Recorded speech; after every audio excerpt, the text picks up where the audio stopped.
Et si vous découvriez la pédagogie Montessori pour les enfants de 0 à 3 ans grâce à un podcast? Avec l'enseigne Cultura, on a créé le podcast Grandir et apprendre avec Montessori, qui, à travers une saison de 10 épisodes, présente les principaux matériels Montessori pour éveiller son jeune enfant. À quoi sert le portique? Qu'est-ce que les hochets développent chez les bébés? Je vous explique, pas à pas, dans chacun de ces épisodes, la façon de présenter le matériel aux enfants, la posture de l'adulte, les compétences clés qu'ils viennent développer chez l'enfant et la manière de les intégrer au quotidien de toute la famille. Ce podcast est disponible sur toutes les plateformes de podcast. L'ensemble de ces matériels de la marque Grandir et apprendre avec Montessori et Cultura ont été développés par l'enseigne et validés par moi-même. J'ai participé à chaque étape de développement. Ils sont à retrouver dans les magasins Cultura et en ligne sur le site www.cultura.com. À très vite!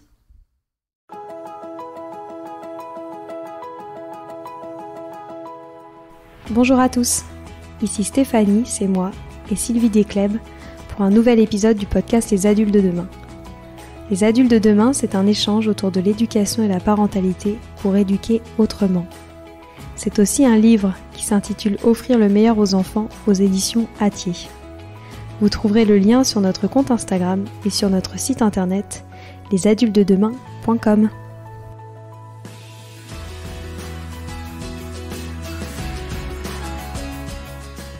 J'ai eu l'immense chance aujourd'hui de pénétrer dans le studio de Martin Solveig, qui depuis quelque temps se dédie à une nouvelle activité pour les enfants, Alma Studio, une application d'histoire pour les enfants par les plus grandes voix françaises.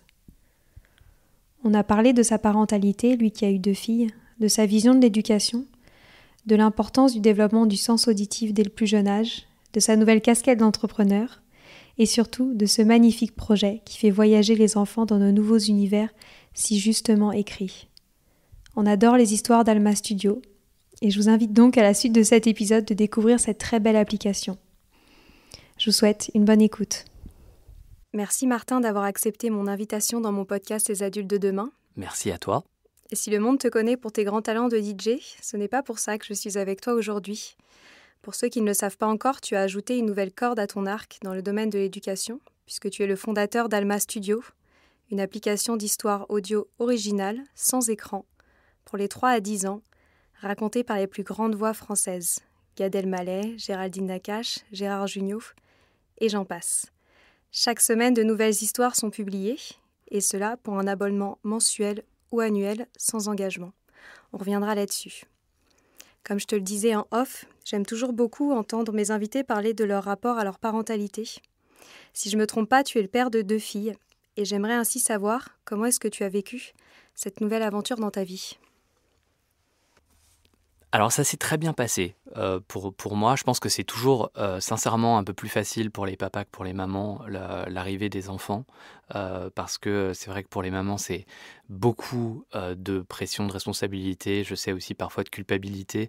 Et je crois que c'est un truc peut-être physiologique, mais je crois que c'est des choses dont on s'absout plus facilement quand on est le papa. Peut-être qu'on se sent moins responsable ou coupable, je sais pas comment dire, mais en tout cas c'est vrai que moi je suis rentré dans ce moment avec beaucoup de bonheur et de plaisir parce que c'est arrivé très tard dans ma vie.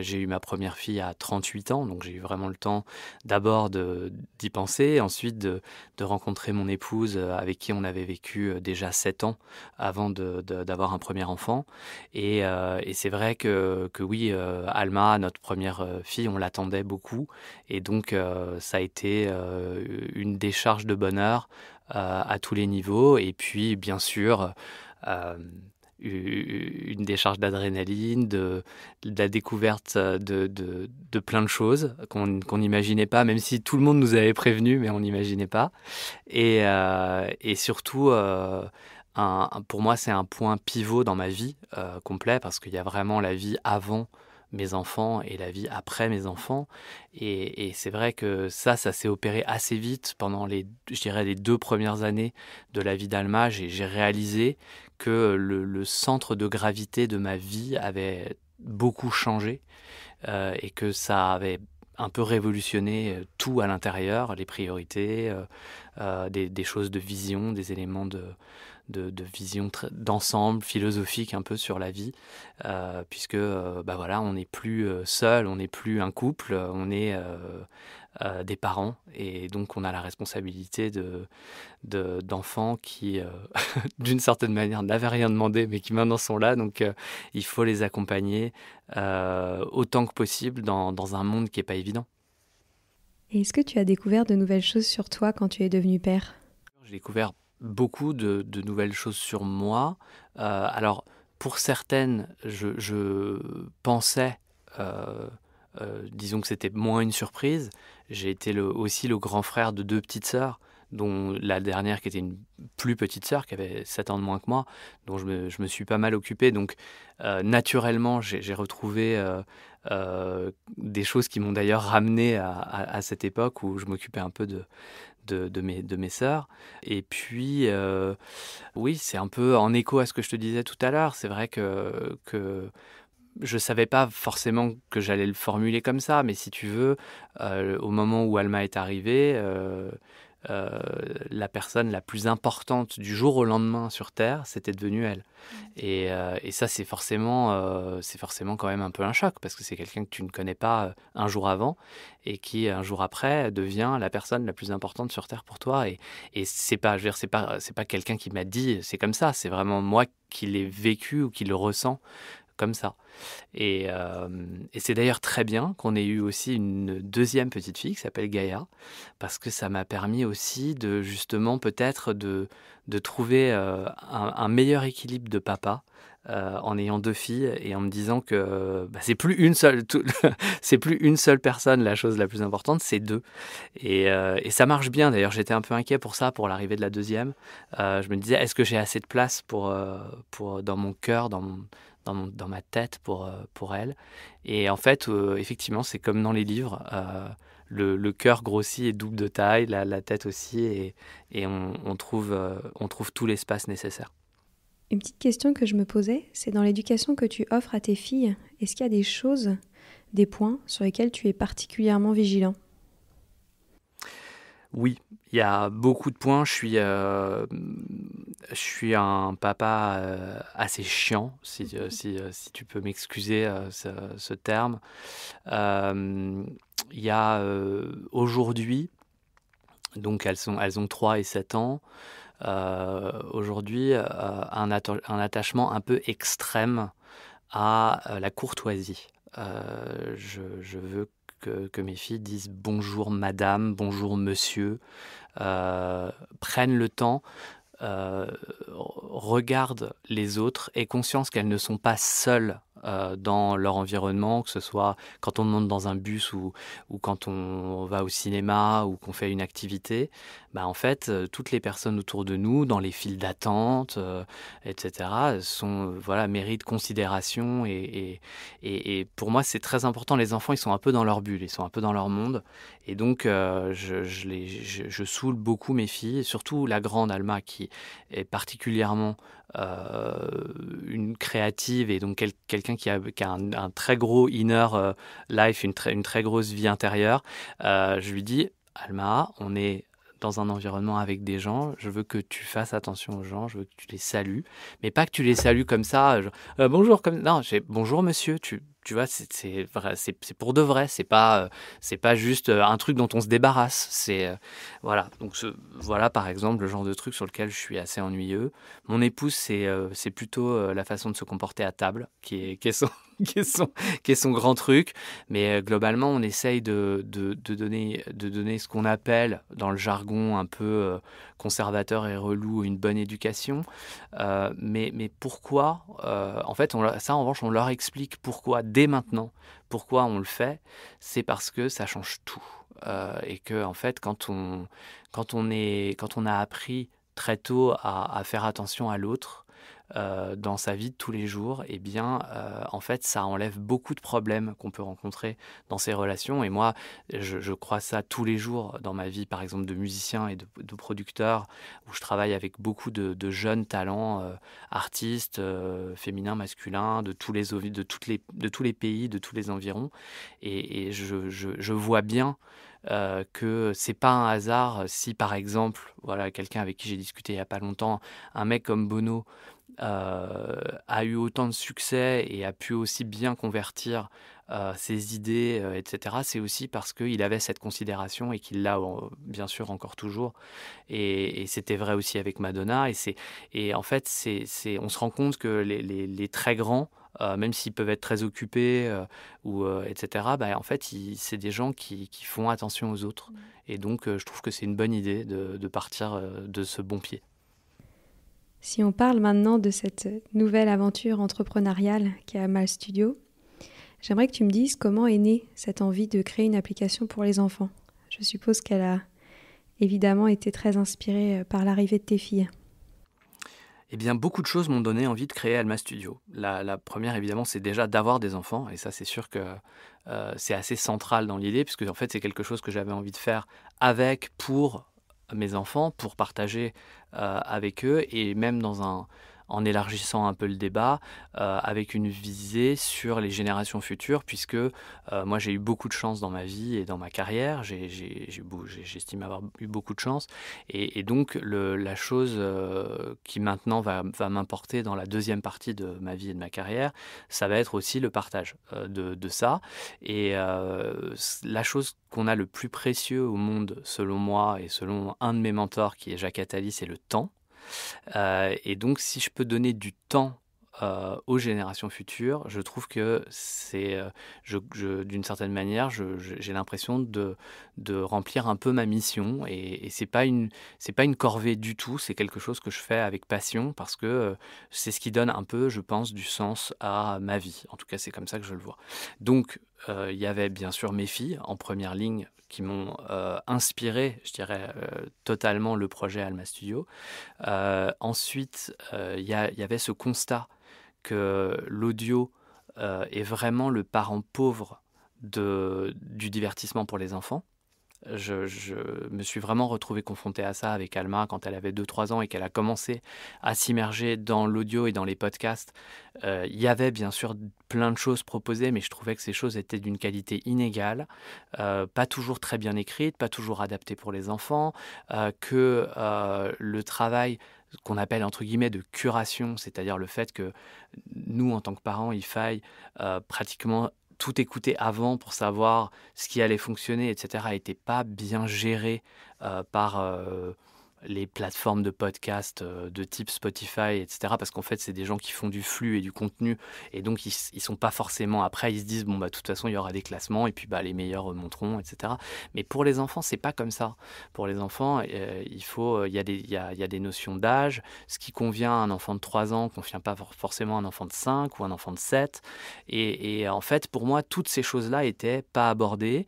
Il n'y avait pas assez de quantité en audio pour vraiment créer un rituel de l'audio qui puisse rivaliser pour de vrai avec les écrans et les dessins animés. Et en même temps, c'est vrai aussi que on est beaucoup à être des parents actifs, des parents occupés, et on a envie que nos enfants lisent de belles choses, on a envie de leur proposer des beaux divertissements, et on ne peut pas, contrairement à certains médecins un peu radicaux, parce que j'ai parlé avec beaucoup de médecins et la plupart ont accueilli ce projet hyper favorablement, mais contrairement à ce que certains médecins m'ont dit, on ne peut pas faire des puzzles, du coloriage, des lectures et des constructions toute la journée. Ça veut dire qu'on ne travaille pas. Je parle pour les enfants non scolarisés, mais même les enfants scolarisés, les enfants en petite section de maternelle, pour eux c'est déjà énorme, mais ils ont un volume d'heures de cours qui est relativement faible, c'est normal. Et néanmoins, ils ne font pas que dormir le reste du temps, donc il faut aussi leur proposer des choses, bien sûr des choses avec les parents, et on passe chaque jour le rituel de la lecture de l'histoire chaque soir et avec chaque enfant, voire même plusieurs. C'est un rituel qu'on a depuis la naissance des enfants. Mais bien sûr, il y a des moments évidemment, il y a des transports, il y a des transports ou des moments où on voyage, il y a des moments dans la journée, même dans un week-end pluvieux, où on se retrouve 1 heure ou 2 à la maison, évidemment. Et moi, j'avais envie de pouvoir proposer ça aux enfants. Est-ce que tu vois un lien dans ta carrière de DJ avec ce choix de développer des histoires audio pour les enfants ? Mais évidemment, c'est très intimement lié parce que je me suis senti capable de faire ça parce que je connais bien l'audio et que j'ai une bonne maîtrise de cette dimension de ce qu'on nous propose en divertissement qui est le son. Et en plus, je pensais et je pense toujours que grâce au son et avec l'audio, et d'ailleurs le développement des podcasts comme le tien le montre, il y a beaucoup de choses à faire et beaucoup de nouvelles choses à faire. Et pour les enfants, c'est doublement intéressant parce que l'écran, surtout pour les tout petits, j'insiste là-dessus, j'ai beaucoup lu là-dessus, donc croyez-moi, surtout pour les tout petits, c'est-à-dire avant 3 ans, c'est vraiment pas génial. Voilà. Après, ça devient tout à fait, je suis pas du tout anti-écran, pas du tout, l'écran va faire partie de la vie de nos enfants comme il fait partie de la nôtre, mais c'est vrai qu'il y a un âge pour tout et il y a aussi une pratique, il y a une façon de bien utiliser les écrans pour les enfants et une façon qui fonctionne moins bien. Et ce qui est génial, c'est que l'audio, contrairement à l'écran, stimule les enfants. L'audio stimule leur capacité, leur fait découvrir des mots, stimule leur imaginaire, leur créativité. Et ça, c'est en revanche médicalement prouvé et étudié, stimule les mêmes régions du cerveau que la lecture. Ce qui est un truc génial, là où à l'inverse, l'écran sollicite d'autres régions du cerveau qui a tendance à plutôt, je dirais, les rendre passifs, voire à le double effet qui se coule de l'écran, c'est un peu quand on l'arrête, la transformation en dragon des enfants qui sont hyper énervés, qui après ont du mal à s'endormir, etc. Donc moi je crois que l'audio, particulièrement pour les tout petits et les maternelles, mais aussi pour les un peu plus grands bien sûr, va devenir un média absolument central et hyper important pour les enfants. Alors maintenant, il est quand même temps qu'on parle du cœur du sujet, Alma Studio. Pour tous les auditeurs qui nous écoutent et qui ne te connaissent pas encore avec Alma Studio, est-ce que tu pourrais nous en dire un peu plus ? Absolument. Alors là, ça sera plus simple et plus rapide. Alma Studio, c'est la plateforme d'histoire audio pour les enfants sans écran. Tout ça dans une application qu'on peut utiliser sur téléphone, sur tablette et qu'on peut se partager avec toute la famille, avec les grands-parents, etc. Dans cette application, on retrouve dès le début à peu près 500 histoires dans un catalogue qui sont bien sûr classées par âge et les enfants en fonction de leur âge se verront proposer des histoires qui correspondent précisément à leur âge. On y ajoute des nouveautés chaque semaine pour d'abord continuer à faire grandir la famille de nos audios, mais aussi aider les parents à créer un vrai rituel autour de l'audio. Et nous, on sait que le vendredi, il y a les nouveautés d'Alma Studio et il y a quelques milliers déjà aujourd'hui de fans. On a plus de 10 000 utilisateurs chaque semaine, mais on en a qui utilisent vraiment l'application tous les jours et on sait qu'ils attendent le vendredi comme vraiment un jour génial parce que il y a des nouvelles histoires et ça c'est quelque chose pour moi de très important parce que c'est les liseuses d'histoire, etc., ont souvent un côté un peu statique et puis il faut à chaque fois racheter des trucs, c'est compliqué. Là, ça se fait automatiquement. On a voulu utiliser les avantages de la technologie, à savoir la possibilité de faire des mises à jour automatiquement, de pouvoir simplifier un petit peu la vie des parents, avoir une vraie grosse bibliothèque d'histoire. Ça représente quand même plus de 100 heures d'audio exclusif pour les parents. Il faut savoir que sur une liseuse classique, quand vous l'achetez, vous avez quelques heures, 3, 4, 5, 10. Voilà, là, c'est un vrai catalogue. Et pour les enfants qui sont très consommateurs, ça change tout. Parce qu'évidemment, c'est une vraie plateforme. Ce n'est pas un gadget audio qui raconte un peu des histoires. On a de la profondeur dans le catalogue. Et puis, bien sûr, tout ce qu'il faut côté parents, donc il y a un espace parents, pour pouvoir avoir une utilisation complètement safe, sans ondes, puisque les contenus sont téléchargés, donc on peut désactiver le Wi-Fi, être en mode avion, être dans le train, être dans la voiture, et ça fonctionne parfaitement. Avoir accès à un minuteur, ce qui permet de contrôler aussi le temps qu'on veut proposer d'histoire, et c'est pratique pour quand les enfants s'endorment parce que ça évite de devoir revenir pour éteindre ou d'avoir un truc qui fonctionne toute la soirée. Et ça marche bien pour s'endormir, évidemment. On a toute une série d'histoires pour s'endormir. Et puis, bien sûr, ce passage au noir de l'écran qui était au centre du projet pour que les enfants comprennent que c'est des histoires audio, donc c'est à écouter. On n'utilise pas la tablette ou le téléphone comme une tablette ou un téléphone. On l'utilise tout simplement comme un lecteur audio parce que ces objets, on les utilise pour tout. On les utilise comme un réveil, on les utilise. C'est ça qui est génial dans ces objets, c'est que c'est des objets qui font beaucoup de choses. Et nous, on s'est dit, on peut utiliser simplement l'interface audio d'une tablette ou d'un téléphone, et ça marche très bien. Trop bien.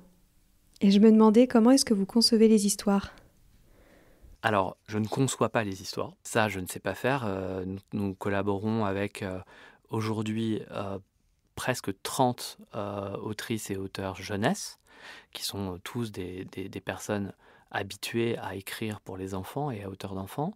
Tout ça est coordonné par une des personnes qui est assez centrale dans le projet aujourd'hui, qui s'appelle Iseult Williams, et qui est la directrice des éditions, et qui donc signe et accompagne les auteurs dans leur travail d'écriture, quelque chose d'extrêmement central dans notre démarche, parce qu'on veut vraiment soigner l'écriture pour les enfants, la rendre intéressante, la rendre la plus intelligente possible, la plus aussi inclusive possible, essayer de s'inscrire dans notre temps, et donc de ne pas avoir forcément la maman qui fait la cuisine et le papa qui lit son journal, comme on peut encore avoir même dans des livres ou dans des choses qui sont un petit peu plus anciennes. Et donc, voilà, c'est un vrai travail d'édition jeunesse, mais qui est dirigé vers l'audio et pas vers le livre. Comme je l'ai dit en intro, vous avez des comédiens extraordinaires qui participent à l'aventure. Comment est-ce que vous sélectionnez les voix pour raconter ces histoires ? Alors pour les voix, c'est une partie un peu plus fun, dans laquelle je suis un peu plus partie prenante, parce que les voix, c'est de la musique. Les voix, c'est une voix, c'est clairement une voix, c'est une chanson, c'est de la musique évidemment. Et donc on essaye de travailler avec des gens qui ont des voix fortes et qui savent bien utiliser cet instrument qu'est la voix. Et effectivement, on collabore aussi bien avec des talents extrêmement connus du grand public, comme Virginie Efira, que tu n'as pas cité tout à l'heure, ou Adèle Exarchopoulos, ou d'autres gens comme ça qui sont des très grands talents et qui sont pas des talents que parce que ce sont des bons acteurs, mais aussi parce que bien sûr ils ont des grandes qualités de diction, que c'est des super comédiens. Et nous, nos histoires sont des histoires jouées. Il y a très souvent 2 ou 3 voix différentes. C'est assez animé pour justement que ce soit immersif et que les enfants ne s'ennuient pas. C'est pas une personne qui raconte juste avec une voix un peu monocorde une histoire, même s'il y a évidemment des très bons diseurs ou des très bons conteurs. Donc on essaye de faire intervenir des voix très diverses, des voix très douces, comme par exemple celle de Sarah Giraudot, qui est une de mes chouchoutes dans l'application, qui interprète notamment le flocon de neige et qui va faire d'autres choses avec nous, et qui a une voix incroyable, une voix comme ça très douce, très douce, très claire, très perchée. Et on peut bien sûr, de l'autre côté du timbre, on peut avoir aussi des comédiens moins connus du grand public, mais qui sont d'immenses comédiens, comme Daniel Mesguich par exemple, qui a été directeur du Conservatoire de Paris, et qui, lui c'est la voix comme ça, machin, et bien sûr il raconte l'histoire de Aladdin, qui est une histoire... et il fait aussi la mythologie, donc c'est des histoires pour les plus grands, clairement, parce qu'on s'est rendu compte que les petits, les grosses voix, ça leur fait un peu peur quand même. Donc on a des voix très douces pour les petits, et les grands, à l'inverse, ils adorent les voix qui sont un peu fortes, qui peuvent commencer ils adorent se faire un peu mini-peur, comme on dit. Et donc là, on a pu travailler avec, par exemple, Daniel pour ça. Mais il y a aujourd'hui 180 talents voix dans l'application déjà enregistrés, et on en ajoute régulièrement. Et bien sûr, on profite du panorama incroyable des voix pour faire découvrir plein de choses aux enfants. Évidemment, on voit que la musique a une place importante dans les fictions d'Alma Studio. Qu'est-ce qui est différent dans la production de contenu sonore pour les adultes et les enfants ? Alors, bien sûr, je suis très au centre de ce truc, puisque la première année, en fait, avant d'avoir pu, entre guillemets, valider le concept et dire à tout le monde que vous voyez, ça fonctionne et ça intéresse les enfants, j'étais un peu tout seul. Donc j'ai fait énormément de choses tout seul et beaucoup, beaucoup de musique. Puis après, heureusement, j'ai pu le succès aidant, j'ai pu me faire rentrer des nouveaux producteurs, des nouveaux musiciens et des nouvelles personnes pour m'aider et pour pouvoir aussi en offrir plus aux enfants, parce que quand on est seul, on est quand même un peu limité par le temps. Mais bien sûr, la musique, pour les enfants, l'audio, pour les petits-enfants, l'audio, à mon sens, c'est central. Et je dirais la porte d'entrée vers l'audio, c'est la musique. Et donc il faut que d'une certaine manière, même les histoires soient de la musique, qu'elles chantent, qu'elles aient une bande son qui soit adaptée et qui serve le propos. Et c'est par exemple quelque chose sur lequel on a énormément travaillé dans une série qui vient juste de sortir, qui s'appelle Peach et Maiko, on est extrêmement fiers de ça. C'est un travail de plus d'1 an de développement, ce qui pour nous est très long. Et on a travaillé avec une enseignante de maternelle, avec une inspectrice d'académie de l'académie de Créteil, avec une auteure musicienne qui est très très portée sur la musique pour les enfants. Et on a vraiment fait un travail collégial sur l'idée de faire une série très grosse. Il va y avoir des dizaines et des dizaines d'épisodes sur toutes les thématiques de maternelle, les couleurs, les émotions, etc. Avec une comptine originale par épisode. Donc il y a la comptine des vêtements, il y a la comptine du rouge, il y a la comptine des larmes, il y a la comptine de la joie, il y a la comptine... moi j'ai écrit la musique de toutes ces comptines et j'ai produit le son. Et c'est plutôt Lise Chemla, qui est l'auteur général de la série, qui a écrit les paroles. Et on a vraiment essayé de faire de la comptine. Donc c'est des choses très simples, mais d'aujourd'hui.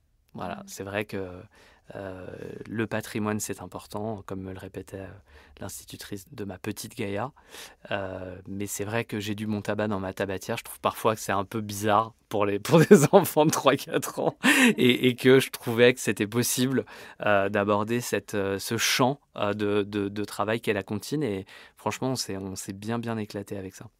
Est-ce qu'il y a des choses particulières, des valeurs que tu essayes de transmettre aux enfants à travers des fictions ? Oui et non. Je dirais là, sur la question des valeurs, il faut faire attention à ne pas mettre les pieds dans le jardin des parents qui ont des convictions qui sont les leurs et qu'il faut respecter à tout prix. Et ça, c'est très très important. Donc évidemment, il y a un certain nombre de sujets, comme dans la littérature de jeunesse, c'est les mêmes règles dans lesquelles on ne va jamais évoquer les moindres choses qui ont trait, par exemple, à la religion.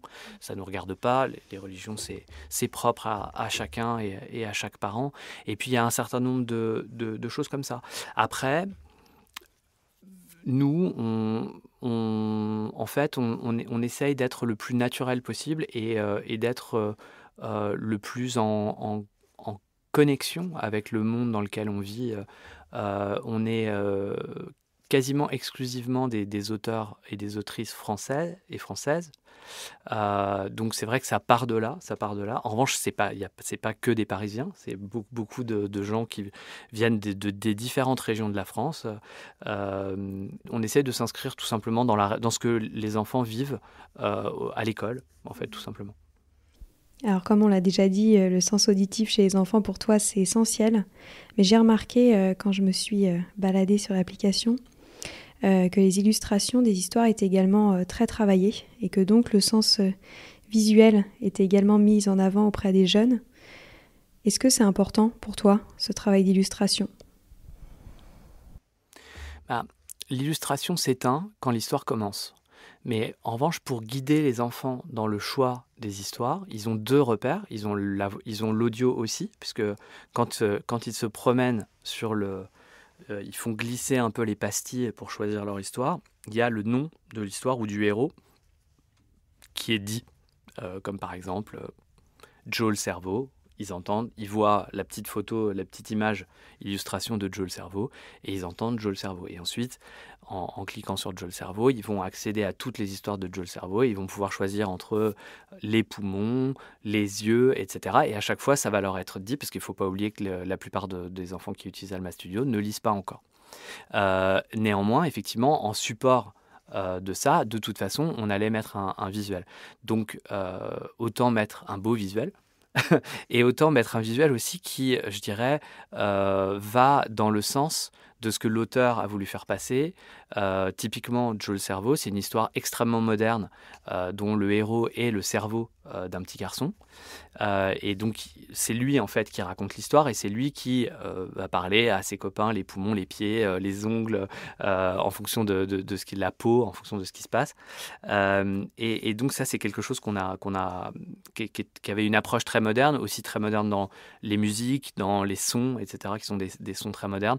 Et donc, on a fait appel à Valentin Mialet, qui est un artiste 3D, qui a fait donc des super illustrations 3D hyper impressionnantes, parce que ça collait. Mais par exemple, pour les contes classiques qu'on adapte et qu'on adapte en audio, on a fait Alice au Pays des Merveilles ou Aladdin. Là, on a travaillé avec des illustratrices, je dirais peut-être, avec d'autres directions. Et là encore, c'est pas inintéressant de montrer aux enfants qu'il y a plein de choses dans l'illustration et qu'il peut y avoir plein. Je veux dire, ça peut aller de Les héros de Marcel et Mia, qui est illustré par Léa Dassonville dans un esprit, j'ai envie de dire presque un peu Matisse, un peu de couleurs, des choses très presque un peu abstraites, même si on devine les figures des héros dont on parle. Et puis, on s'adapte aussi aux âges, bien sûr, ça a une influence sur les couleurs, etc. Et en règle générale, c'est un travail très agréable de travailler avec les illustrateurs parce que sur Alma Studio, contrairement à la littérature jeunesse, ils ont très peu à faire. Donc, c'est un peu les vacances pour eux, ils peuvent s'éclater et c'est assez cool. Quelles sont tes ambitions avec ce projet? Quel est le futur d'Alma Studio? Comment est-ce que tu conçois l'avenir de cette belle application? Donc elle est déjà atteinte, c'est que Alma Studio réponde à un vrai besoin de plein de parents qui cherchaient une plateforme audio de qualité pour leurs enfants.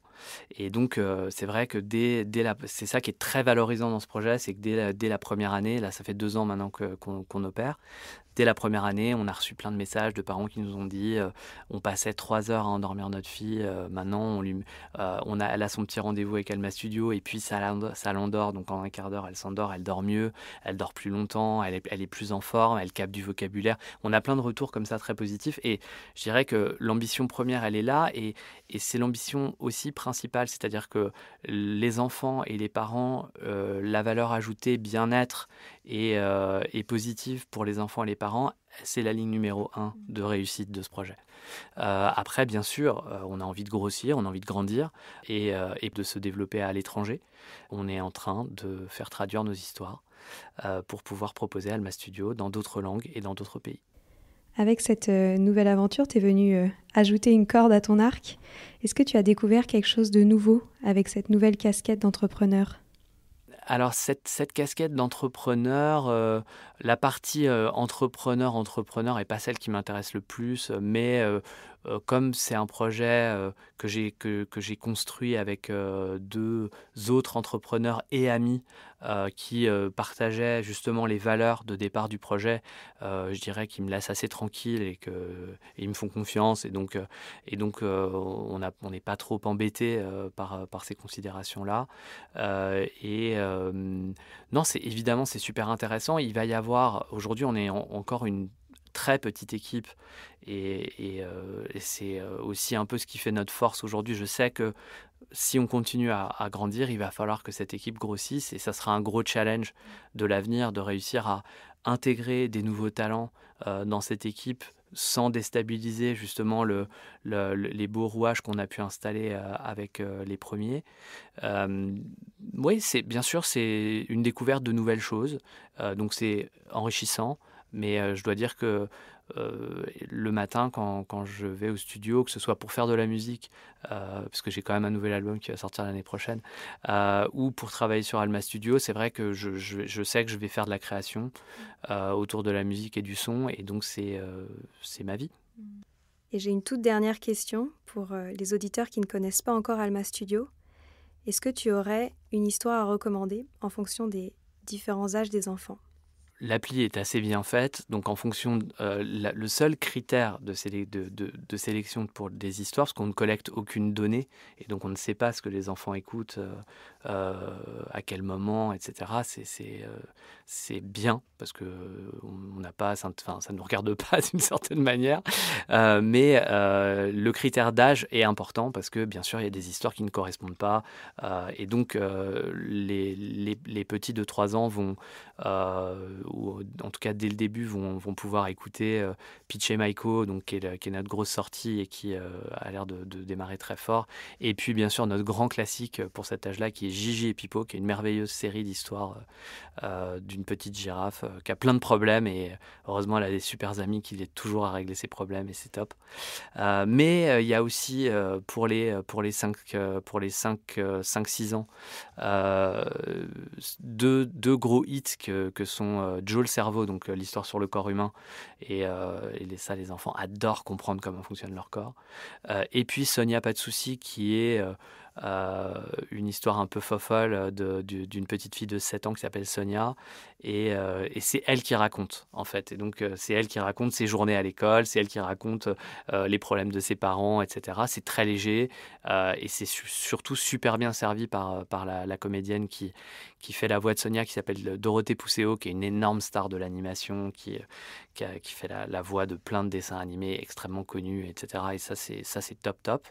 Et puis après, pour les grands, il y a des choses vraiment merveilleuses pour découvrir, par exemple, l'histoire de Nelson Mandela ou de Neil Armstrong ou de Josephine Baker, qui s'appelle Les héros de Marcel et Mia. C'est une très très grosse série donc de portraits documentaires, mais c'est pas présenté comme un documentaire, c'est un dialogue en fait entre deux petites filles et leur grand-père. Ça c'est canon. Il y a des choses plus drôles, comme Tout bien tout mal, qui est une série un peu rigolote sur deux jumeaux qui l'un fait tout bien et l'autre fait tout mal, et puis le soir en fait ils échangent, et le lendemain c'est à ton tour de faire tout bien, c'est à ton tour de faire tout mal, et tout mal il fait vraiment tout mal, et tout bien il fait vraiment tout bien, et en fait c'est très très rigolo. Mais il y en a plein. J'ai envie de parler quand même de l'histoire de Jonathan Lambert, parce que c'est une très belle création de lui à 100%, c'est-à-dire que c'est lui l'idée, c'est lui l'écriture, c'est lui l'interprétation, il interprète toutes les voix, et c'est quelqu'un qui a un talent hors norme au niveau des voix, donc il arrive il interprète le rôle de Valjo, qui est un petit garçon qui a une dizaine d'années, mais il fait aussi son père, il fait aussi sa mère, il fait aussi et puis plein de personnages qu'il rencontre comme ça, et ça c'est une histoire vraiment, vraiment géniale à recommander pour les parents. Pour ceux qui vont écouter dans la voiture, si les enfants sont un peu plus grands, allez sur Valjo, vraiment vous allez vous éclater. On va malheureusement devoir s'arrêter là. Merci Martin pour cet échange, de m'avoir accueilli dans ton beau studio.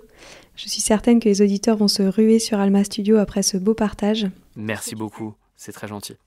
Félicitations à toute l'équipe pour l'élaboration de ce beau contenu pour les enfants. Je sais que vous êtes nombreux à travailler sur ce projet. Et surtout, merci de m'avoir accordé ton temps, parce que je sais que ton emploi du temps est particulièrement chargé. Alors merci et à très bientôt.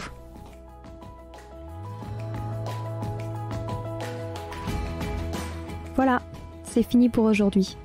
On espère que cet épisode vous a plu. Avant de se quitter, on a quand même besoin de vous.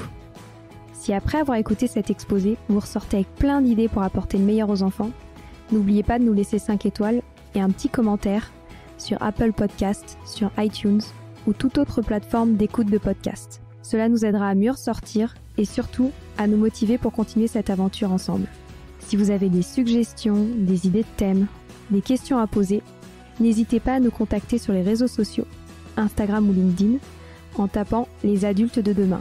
Nous serions ravis d'échanger avec vous. Si vous souhaitez en savoir davantage sur Sylvie, je vous invite vraiment à aller voir son blog sylviedesclèves.com ou à la suivre sur Instagram en allant sur son profil Sylvie Desc, DESC-Montessori. Enfin, si vous souhaitez en savoir plus sur le calendrier des prochaines formations Montessori, rendez-vous sur www.apprendre-montessori.fr. On a hâte de vous retrouver vite et à très bientôt sur Les Adultes de demain.